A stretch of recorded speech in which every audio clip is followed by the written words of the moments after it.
I'm going to share with you lessons learnt around business agility, around improving ways of working, around delivering better value sooner, safer, and happier. A bit about my background.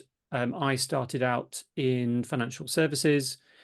I started out on the trading floor in investment banking in the early 1990s, and we were naturally agile. This was about 7 or 8 years before the Agile Manifesto, and we were a small multidisciplinary team, business plus technology.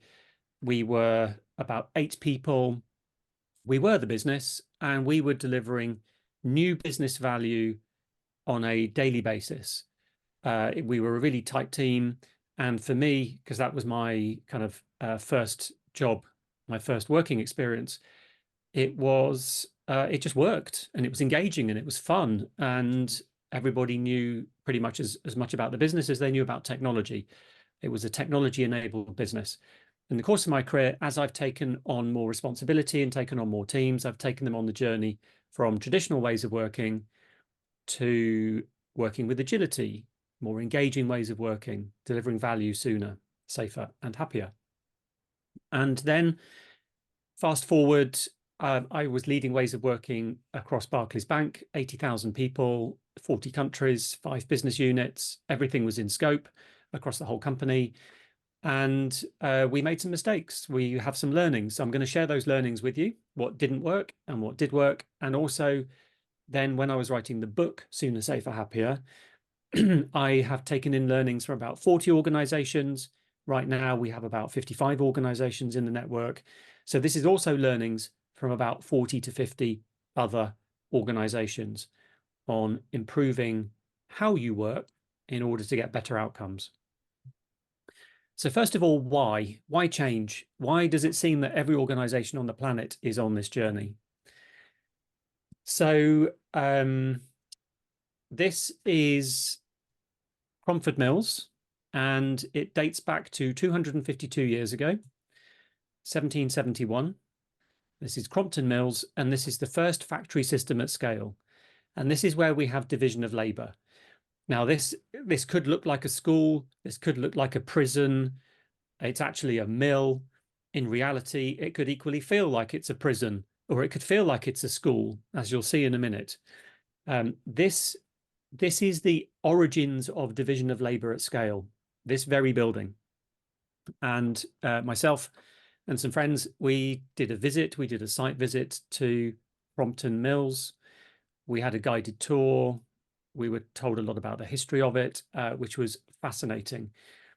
And for the very first time, we have 1,000 people. Yes, it is Nigel. That is Simon Powers. For the very first time, we have 1,000 people working together in a factory. And that hadn't happened before with extreme role specialization. Previously, it was a case of you weave it, you wear it. You build it, you run it. It was a case of domestic cotton ops, multidisciplinary teams at home, the putting out system. You'd have a multidisciplinary team turning raw cotton into cloth. Now we have humans as cogs in the machine. We have, like I said, extreme role-based specialization. There were at least 15 separate roles in the factory, and it was so specialized that it ceased to be a craft, and you could have unskilled workers doing it. And that's why there is a photo of a child. Children as young as 4 years old were employed in the factories. It took about another 100 to 150 years before the law came in to set the minimum working age to 12 years old. And then that continued, and the working age continued to go up. So in 1771, in the late 1700s, early 1800s, you have children as young as 4 years old working in factories. And the reason why children is because children are cheap, and also children are small, so they can fit under the machines. Now, this innovation in way of working, you can trace the DNA in your organization back to this factory. There was an explosion of mills. In terms of growth of mills, there were more than 800 mills pretty quickly in northern England. And Sir Richard Arkwright had a patent for many of the inventions, and there were other patents being taken out as well. So Sir Richard Arkwright is the father of division of labour, of the factory system, and he became a very wealthy individual. And gradually that then spread. It spread to the US and it spread to Germany, and we start to see cotton mills springing up in other locations. So we've come from this division of labour, role specialisation, way of working. And then fast forward. So you've got the first industrial revolution, you've then got the age of steam and railways, you've then got the age of steel and heavy engineering, and then you've got the age of oil and mass production. So we've had the previous 4 technology-led revolutions have all been repetitive work, which is knowable. It's repetitive assembly line type work. For example, building railways. We're laying down the tracks. We're building the steam engines. We're running trains on a regular cadence. For example, mining iron ore, which is, I imagine, relevant to Rio Tinto, and then having very long trains to move that iron ore across the country, and then melting it, turning it into steel, and then building things with the steel. Again, there is a repetitive, knowable process to that. And then the age of oil and mass production. These photos are from the Ford factory. And picture in the top left, these are workers making a wheel for the Ford Model T. In the top right, that's workers making a petrol tank or a gas tank, pressing the metal, doing the same thing day in, day out. Again, we've got repetitive role-based specialization. In the first Ford factory in Detroit, more than 50 languages were spoken. And it didn't matter that 50 languages were spoken and that there very few people could speak one common language, because people didn't need to speak to each other. You're just making the wheel day in, day out. There was lots of immigration from European countries at the time over to the States. And it didn't matter that somebody spoke Hungarian and someone else spoke Italian, because you're just making a wheel. You got standardized work. So that's where we come from. Now, the problem is, for most of our organizations, we are still applying ways of working which have evolved in the previous 4 technology-led revolutions, which doesn't fit the current technology-led revolution, which is the age of digital. Because now, increasingly in our organizations, work is unique and work is unknowable. So we are able to use information technology both for knowledge work and for physical work. So if you think of the red robots on the assembly line at Tesla, we have largely taken humans out of the production of cars. Now, Elon Musk realized that actually they had over-automated with robots, and they took some of the robots out because right here, right now, but we're probably not far away, robots can't continuously improve. Now, I think with Gen AI and artificial general intelligence just around the corner, we're probably not far away from when robots can continuously improve themselves. So anyway, Elon Musk took some robots out, put some humans in, and nevertheless, we have been able to use machines, which we have programmed to do a lot of the repetitive work. And likewise for knowledge work, when I apply for household insurance or travel insurance, I don't speak to any humans. It all happens automatically. Click, click, click. Credit risk check in the background, some kind of fraud check, name and address check, credit card check. You're good to go. No humans involved. So increasingly, we are spending our time on unique, unknowable work. Also, software. When we are writing software, we don't write the same code a million times like you might make a wheel for the Ford Model T millions of times. You write it once, you realize how you could have written it better, you refactor it, and then it runs a trillion times. So we are increasingly doing unique work. This picture in the top left, this is a well-known global airline. This was December 2019, just before the pandemic. Obviously, nobody knew what was around the corner. For the very first time, we have product, pricing, marketing, sales, engineering, the executive committee, technology, infrastructure in a room together, working in multidisciplinary teams across business and technology and finance and compliance and marketing. And those swim lanes, those are value streams. So they are customer-facing value streams, and this is an example of people breaking down the role-based silos and coming together to work together. So that's the big pivot. And this is the key takeaway point. The key learning point here is that the work we do now is unknowable. So therefore, we need to learn, and the best way to learn is by acting to make the unknowable knowable. Is we need to have small slices of value. We need to minimize time to learning, and this is where agility comes in. So how do you get there? I'm going to share with you 7 patterns and anti-patterns for how to increase your agility so that you can optimize for outcomes in an increasingly unknowable domain of work. Anti-patterns give you a headwind and they make a hard job harder. Patterns give you a tailwind and they make a hard job slightly less hard, but it's still a hard job because it's mostly about human behavior. So number 1, do you want to do an agile transformation? So previously, my job title was head of the agile transformation. We were doing an agile transformation, capital A, capital T. And you know what? That was a mistake. We were measuring the wrong things. We were measuring how many agile teams do we have? How many product owners? How many scrum masters? How many people have we trained in agile? So those are interesting, maybe leading indicators, which we hope will lead to some lagging value. But it's a means to an end. It isn't the end. And so we were kind of focused on the wrong measures and we were focused on the wrong thing. And we were focused on doing agile, even though I've been a practitioner of agility for some time, we still made that mistake. So we pivoted. So my number 1 learning is if you want to do an agile transformation, don't. Instead, focus on the outcomes you're going after. Agile is a means to an end. Focus on the outcomes you're going after. And the outcomes that I have found to work best across any context, any group of humans trying to do something is, first of all, better, and better is quality. So to quote Deming, this is about building quality in, not inspecting it in later. Not, I'll burn the toast and you scrape. We don't want that. We need to not burn the toast in the first place. And if we do burn the toast, we want to not pass it down the line. The next one is value. Value is unique. It's unique to your organization, why you're in business. And even within an organization, you'll have multiple unique articulations of value. And that's value both from the eyes of the consumer as well as from the eyes of the producer.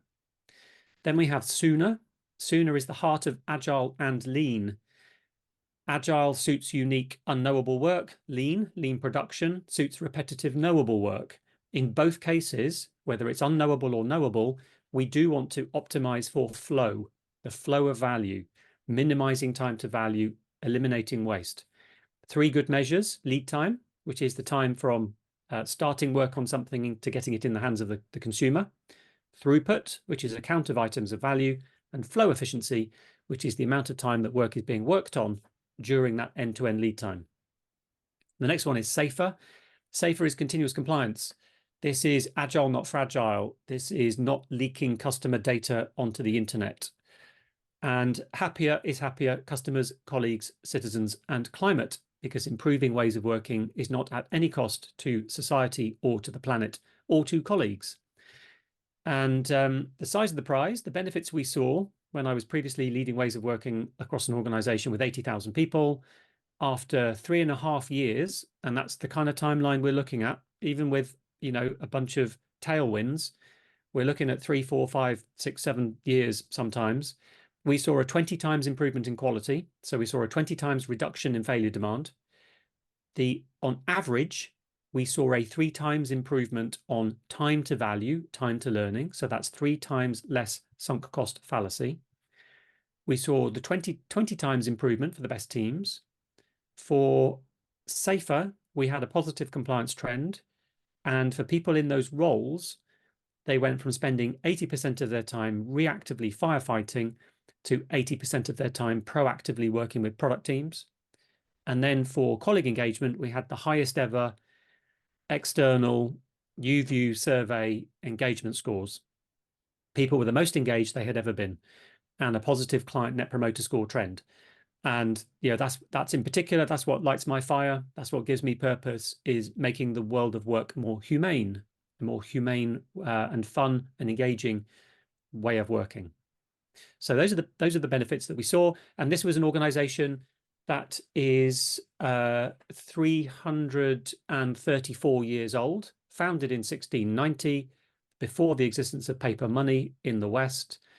So quite a lot of bureaucracy, quite a lot of audit points, quite a lot of process.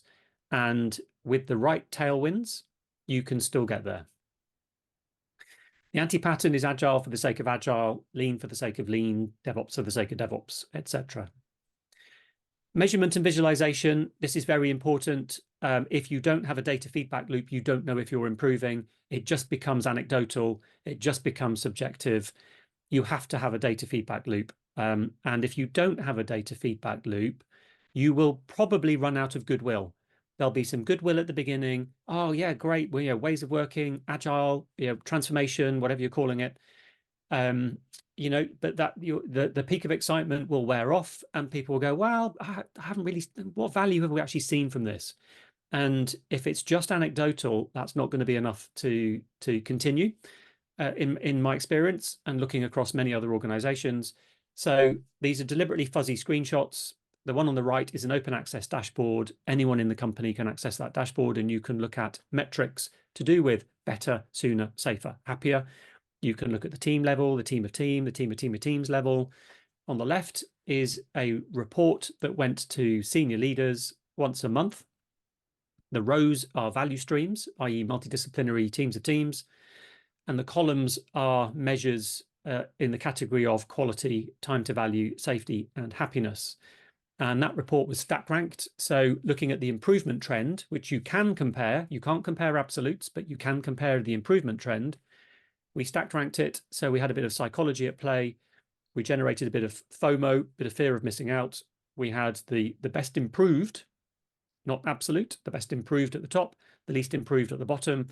It didn't take long before the value streams at the bottom were giving me a call to say, come and help. Number two is, do you want to scale agile? Usually when I ask that question, a bunch of hands go up in the room. Yeah, we want to scale agile, or we are scaling agile. My advice would be, don't. If you want to scale agile, don't. Instead, descale the work. Continuously descale the work. When you think about it, descaling the system of work, less bureaucracy, fewer processes, smaller teams, smaller slices of value, that gives you agility, rather than applying pick your framework of choice and applying that on the organization.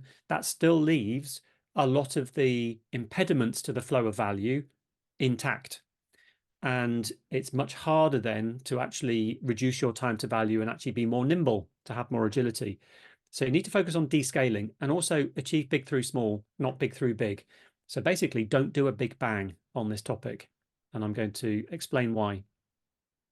My favorite definition of what is agile, what is agility, is think big, start small, learn fast. Think big is we've got a very clear goal, very clear set of outcomes which are measurable. For example, better, sooner, safer, happier. That's the goal we're going after. And then start small, and then even smaller than that. What's the smallest possible experiment you can run? It might be one team in one business area. You can do multiple small experiments across. If you're a large organization, you've got multiple business units. It doesn't have to be one small experiment. You could do 3 or 4 or 5 or 6 small experiments, but keep it small in your context. And the reason for keeping it small is because the future is unknowable. And the only way we can make the unknowable knowable is by acting. So therefore, we have to learn fast. Complex adaptive systems. The butterfly flaps its wings and there's a tornado 1,000 miles away, and we don't know why. So it's also within risk appetite as well. When we start small, we're not betting the whole farm on something rather than doing a big bang. It's within our risk appetite. And then you can scale up, and then you can start to go faster. This is what we want. We want the cheapest cost of learning. We want intelligent failure.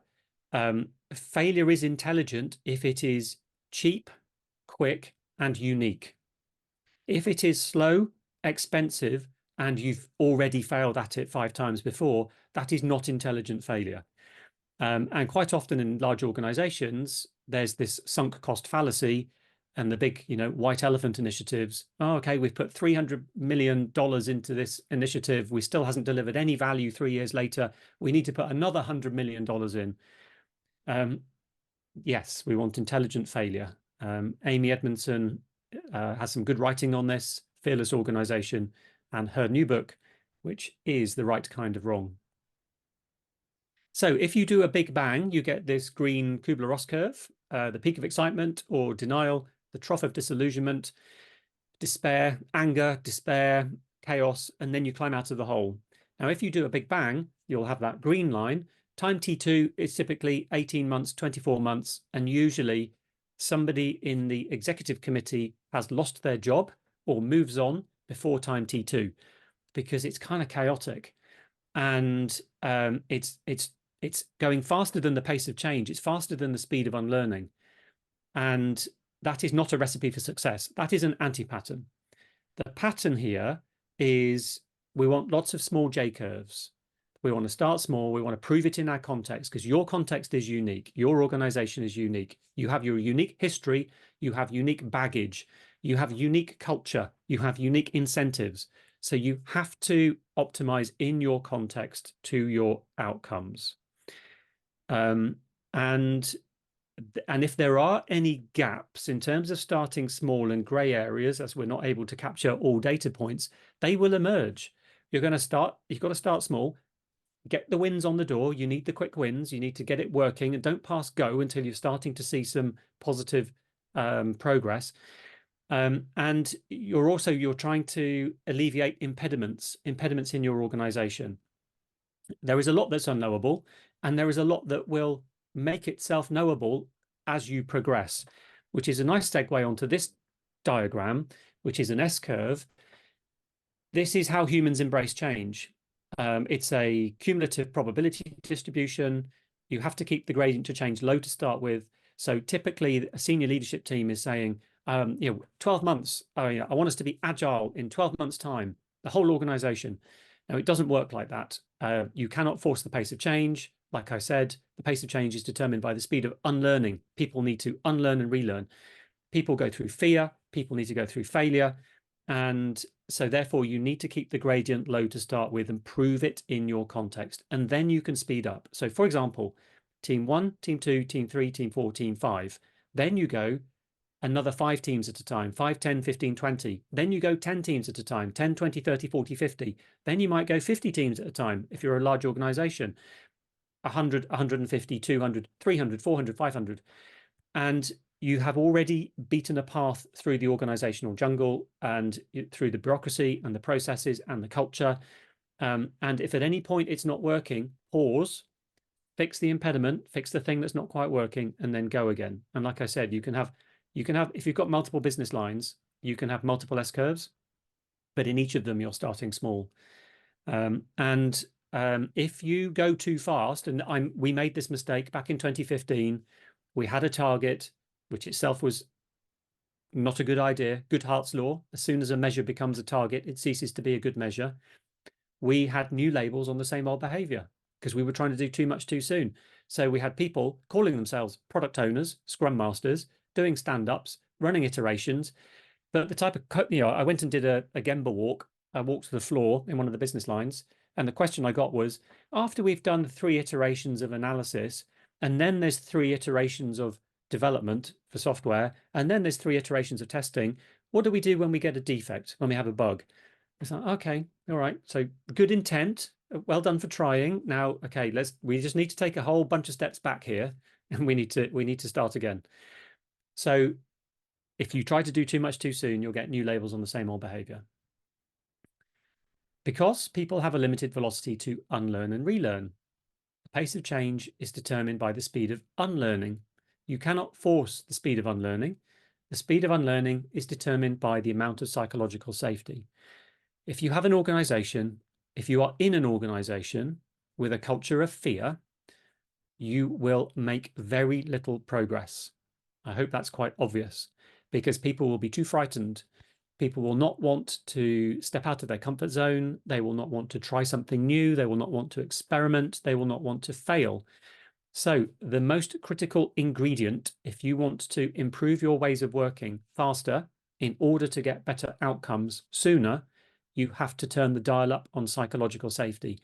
And that means being intentional about it from as senior a leadership team as is possible in the organization. You can do it within your own sphere of control. You can create your own bubble of psychological safety. Ideally, it comes from the top. Ideally. The anti-pattern is think big, start big, learn slow, new labels on the same old behavior. Psychological safety is mandatory agile knowledge. Absolutely, Thomas on the chat. I agree. Number 3, do you want to mandate one way of working? No, of course you don't, but you'll be surprised how many organizations do mandate one way of working. You're all going to do mandatory 2-week iterations. You're all going to be synchronized in your iterations, and you don't have a choice and start on Monday. My advice is don't do that. One size does not fit all, and invite over inflict. We want to invite participation. We don't want to mandate. People yeah. Who wants change? The cartoon, people's hands go up. Who wants to change? Nobody's hands go up. It's got to come from within. It's got to be intrinsic rather than inflicted upon people. And the anti-pattern here is the Big Bang. So this is the diffusion of innovation curve. Everett Rogers, 1962, 508 studies went into this about how people embrace change. You have your innovators on the left, then you have your early adopters, then you have crossing the chasm, then you have your early majority, then you have your late majority, wondering what those weirdos are up to over there, and then you have your conservative people who just want their fax machine back. Thank you very much. And the anti-pattern would be to say, attention, everyone, we're all going agile on Monday. So then you've got this mixed bag of people, and you've got your critics and your laggards, and they're not really interested. And some people will silently sabotage it. And quite a lot of organizations, actually, people have developed a really impressive ability to avoid any form of change whatsoever. It's remarkable. If you could bottle it up and sell it, it would be worth a fortune. People who've like, I've been at this organization for 20 years. Here we go again. Just, yet another transformation.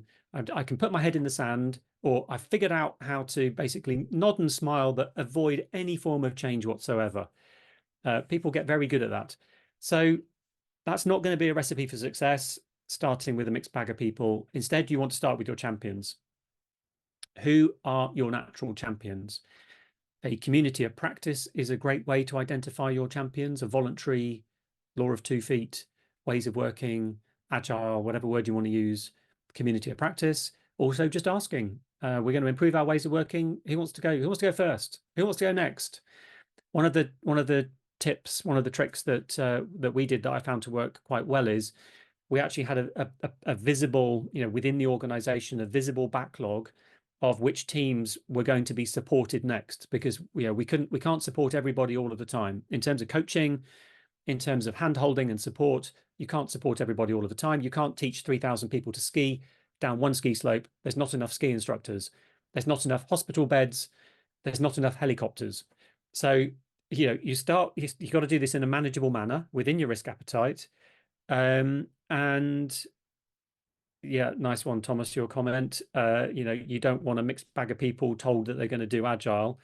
And so you have to start with your innovators and who's volunteering. Usually, and I'm one of these people, there are people in the organization who have been working with agility despite the company, not because of the company, actually taking some personal risk to actually work in a far better way than the standards and the policies that are printed in the company.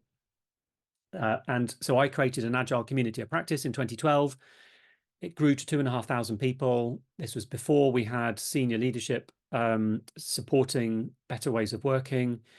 And I'd already created the Rebel Alliance. We had the network. We had it across 5 business units. And actually that language of Rebel Alliance as actually accurate terminology. Identify your Rebel Alliance. Meet regularly, but it's a very positive Rebel Alliance. It's very positive about more value, more quickly, more engaging. And then you need to plug the gap. So crossing the chasm, communicate, communicate, communicate 3 more times than you think you need to, and you're a third of the way done. The very first role that I hire into a ways of working center of enablement is a head of comms.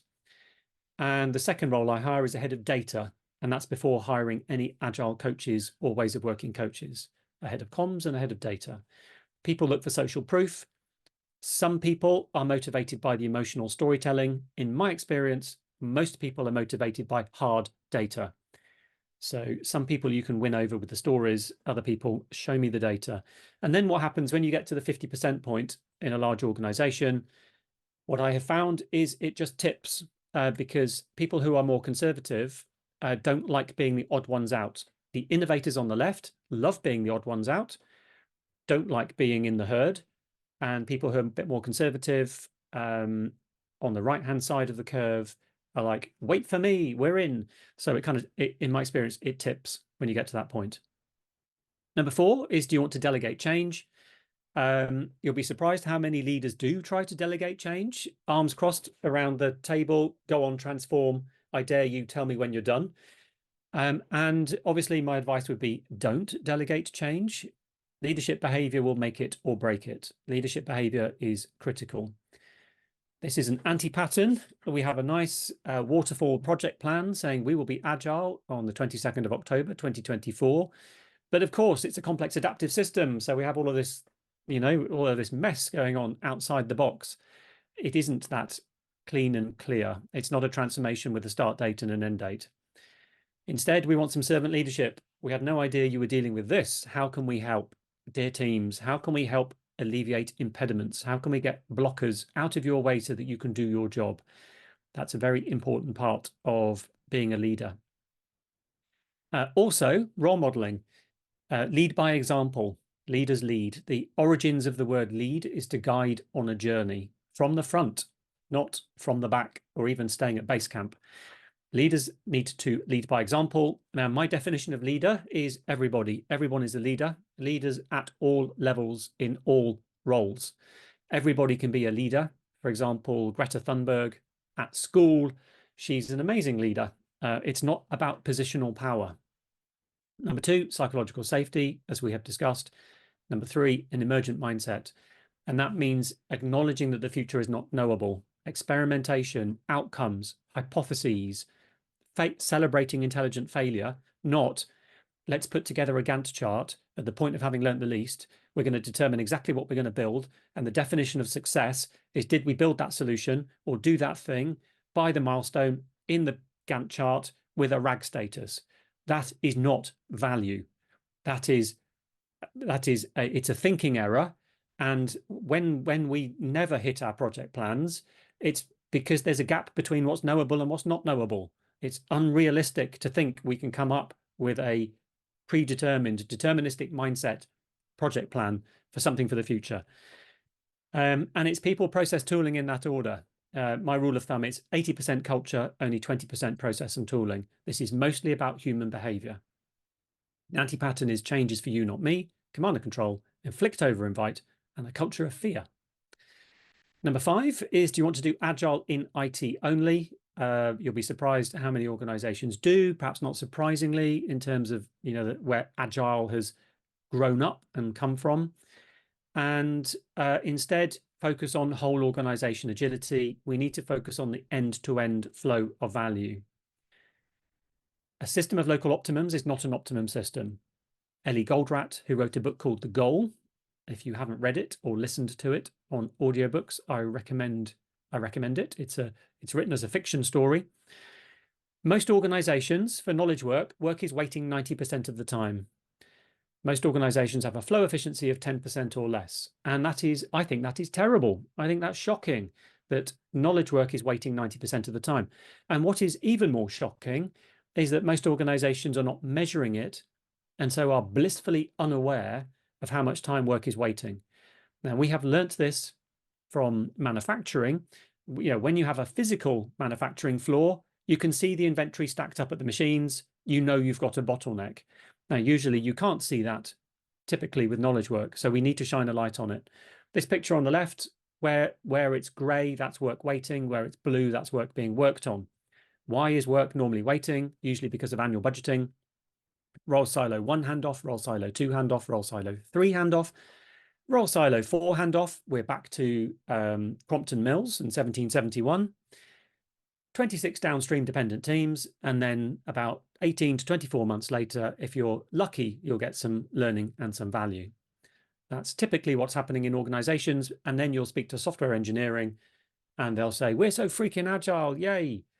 And that is good, but it's not good enough, because you can reduce that software engineering part by 50%, but it's only going to have a 5% impact on the end-to-end lead time. So key learning: impediments are not in the path, impediments are the path.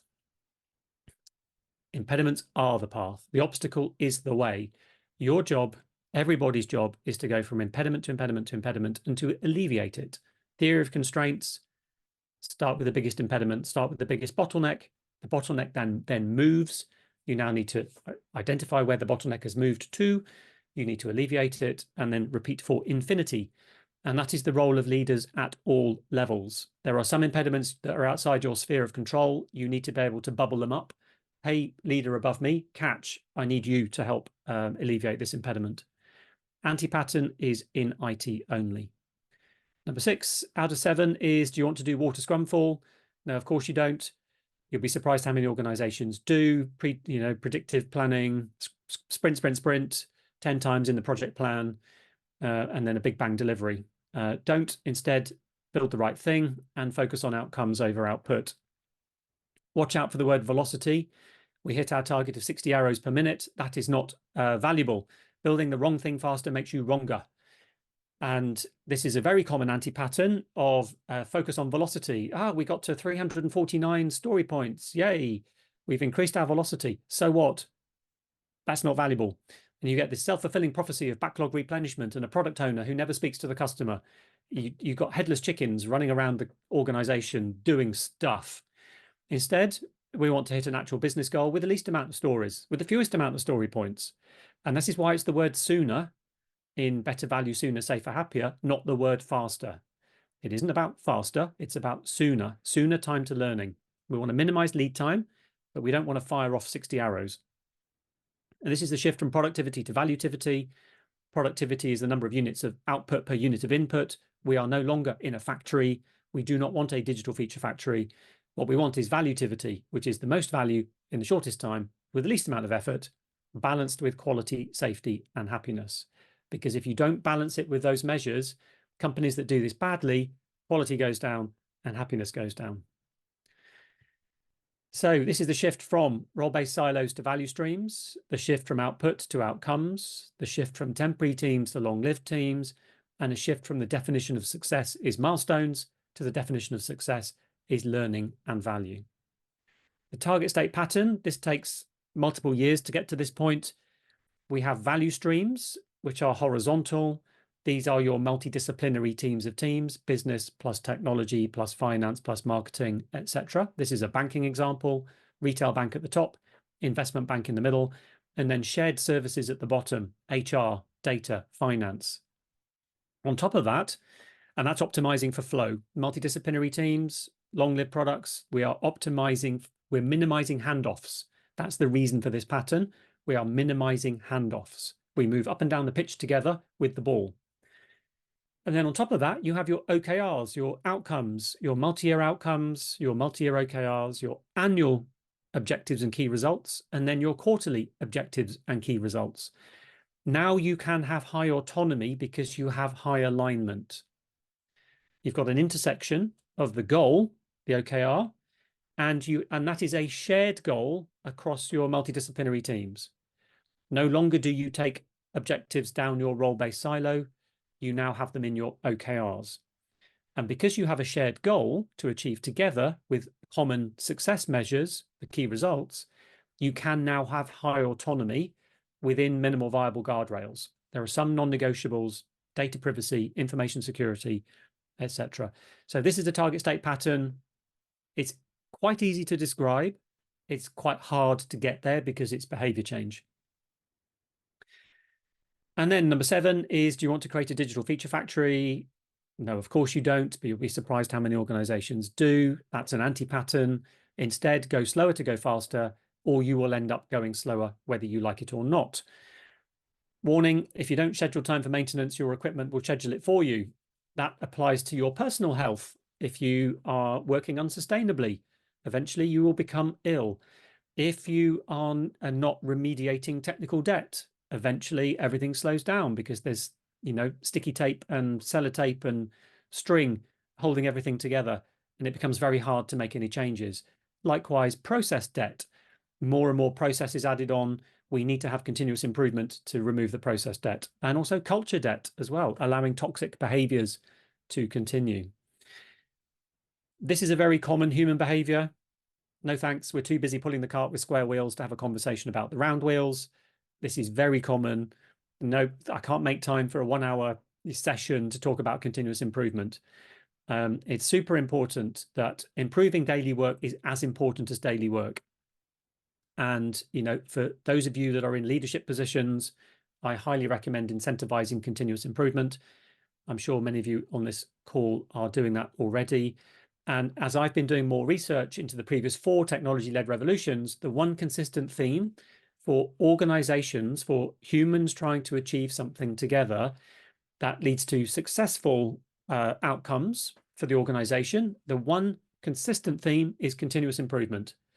Those organizations that haven't just maintained the status quo, where the leaders have incentivized continuous improvement, including in one case, tearing down a brand new factory. It was built 3 months ago. This was in the age of steel. There was a new technology came out, and this particular leader, and this is not very environmentally friendly, but in terms of continuous improvement, tore down the old factory and built another factory, and plowed a lot of the profits back into continuous improvement. And that person ended up leading in the age of steel and heavy engineering. So continuous improvement is paramount. Quick recap. Number 1, focus on the outcomes, better value sooner, safer, happier. Number 2, achieve big through small. Number 3, invite over inflict. Number 4, leadership behavior will make it or break it. Number 5, whole enterprise agility. Number 6, build the right thing, outcomes over output, value streams, multidisciplinary teams. And number 7, you're never done improving. Be the best at being better. Thank you.